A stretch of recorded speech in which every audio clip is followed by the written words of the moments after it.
नमस्कार शेतकरी मित्रांनो, कशा आहात तुम्ही? तर शेतकरी मित्रांनो, आज आपण कांद्याचे लाईव्ह बाजारभाव जाणून घेणार आहोत। कांद्याची आवक जर वाढत असली तरी तो सुद्धा कांद्याचे बाजारभाव तेच आहेत। तरी तुम्ही चॅनलवरती जर पहिल्यांदाच आला असाल तर चॅनलला सबस्क्राईब करून घ्या, जेणेकरून तुम्हाला अशाच प्रकारची शेतीविषयक आणि बाजारभावाविषयी माहिती आपल्या चॅनलवरती बघायला मिळेल। तर शेतकरी मित्रांनो, पहिली बाजार समिती आहे पिंपळगाव, जिथे आवक 30,000 क्विंटलची झालेली आहे। कमीत कमी दर 400 रुपये, जास्तीत जास्त दर 2319 रुपये आणि सर्वसाधारण दर 1800 रुपये प्रति क्विंटल इतका मिळालेला आहे।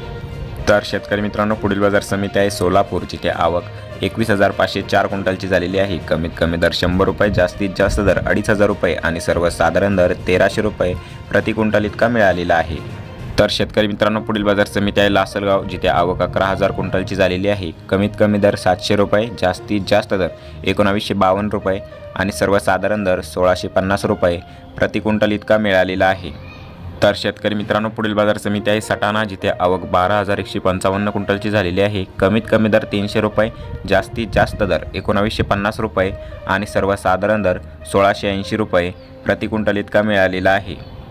तर शेतकरी मित्रांनो, पुढील बाजार समिती आहे नेवासा घोडेगाव, जिथे आवक 21,010 क्विंटलची झालेली आहे। कमीत कमी दर 200 रुपये, जास्तीत जास्त दर 2100 रुपये आणि सर्वसाधारण दर 1,000 रुपये प्रति क्विंटल इतका मिळालेला आहे।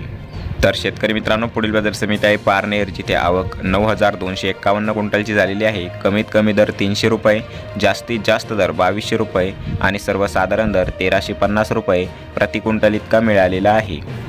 तर शेतकरी मित्रांनो, हे त्याचे लाईव्ह कांदा मार्केट बाजारभाव। तर तुम्हाला हे नवीन अपडेट कसे वाटले आणि तुमच्याकडे कांद्याचे बाजारभाव किती प्रमाणात वाढलेले आहे किंवा घटलेले आहे ते कमेंट करून नक्की सांगा। आणि चॅनलवरती जर तुम्ही पहिल्यांदाच आला असाल तर चॅनलला सबस्क्राईब करून घ्या, जेणेकरून तुम्हाला अशाच प्रकारची शेतीविषयक आणि बाजारभावाविषयी माहिती आपल्या चॅनलवरती बघायला मिळेल। आणि हा व्हिडिओ तुमच्या मित्रांपर्यंत शेअर करा आणि व्हिडिओला लाईक करा। धन्यवाद।